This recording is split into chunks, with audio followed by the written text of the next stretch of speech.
Good afternoon. More than 300 people have died in a fire in China. The blaze started in the basement of a building which was being renovated. Many of the dead were celebrating at a Christmas party in a crowded nightclub on the top floor. The fire happened in the city of Luoyang, 400 miles southwest of Beijing. Our Asia correspondent Tom Bradby reports.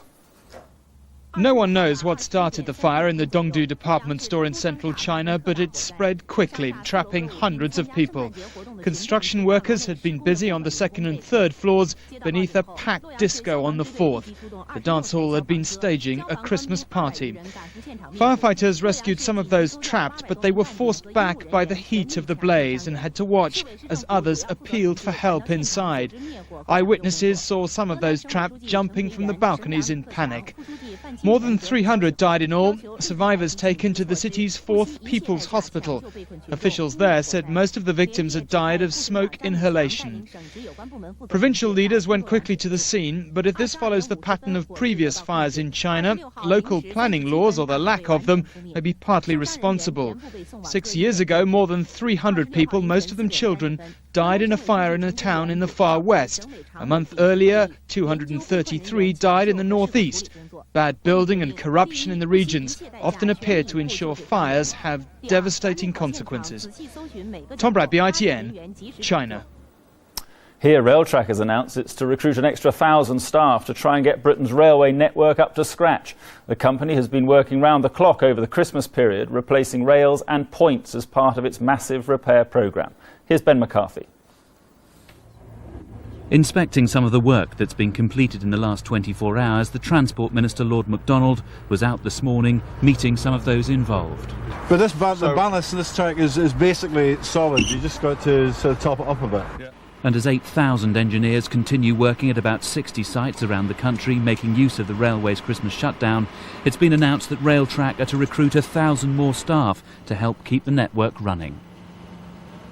We certainly need more skilled staff on the railways. The railways was allowed to run down for many decades. We're trying now to rebuild it, but the priority must be just to get the trains running in time, and we're assured by Railtrack that by the end of January 85% of the trains will be back to normal. So the squads that are working over Christmas and the New Year are making a big contribution to that, so I was here to thank them for their work.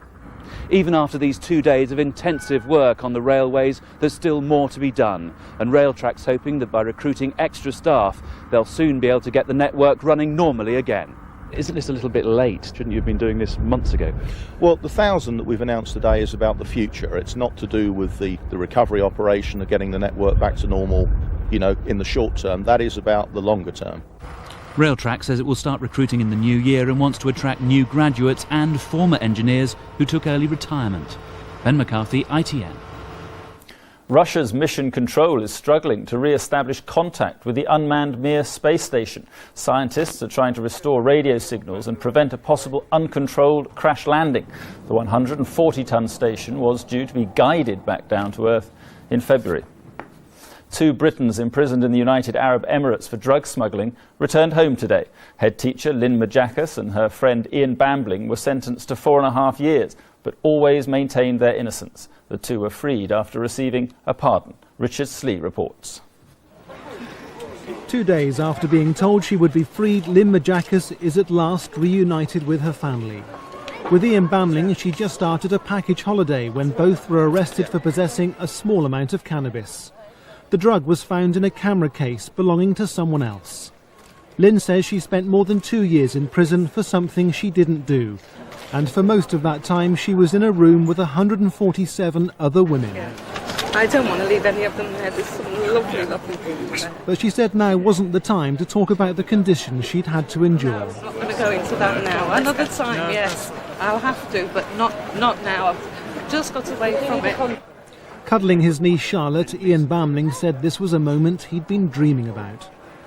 Pretty overwhelmed at the moment, haven't slept for the last 48 hours, and as you can imagine, from 2 years and 2 months in the inhumane conditions, I really just want to go home now and sleep and spend some time with my family. What are the conditions like? Inhumane, I think, pretty much is all I can say at the moment. I'm really tired. Lynn says she wants to try and do something to help the friends she's left behind in prison, But for now, both are celebrating a belated Christmas with their families. Richard Slee, ITN. Thousands of protesters have been demonstrating against the annual Boxing Day hunts across the country. It's the biggest day in the hunting calendar, but it could be the blood sport's last year. MPs have backed a bill which could pave the way for it to be banned. Israel's Prime Minister Ehud Barak says he is prepared to accept American proposals to reach a peace deal with the Palestinians. But as tomorrow's deadline for an agreement between the two sides approaches, tension on the streets remains high. Here's Sue Saville. Armed Palestinians marched this morning at the funeral of a young man shot dead by Israeli soldiers. The mourners vowed to avenge this latest death, while President Clinton waits to hear if both sides will accept his terms to talk. A spokesman for President Yasser Arafat said he'd not yet agreed the deal. It's still too early to give a final answer.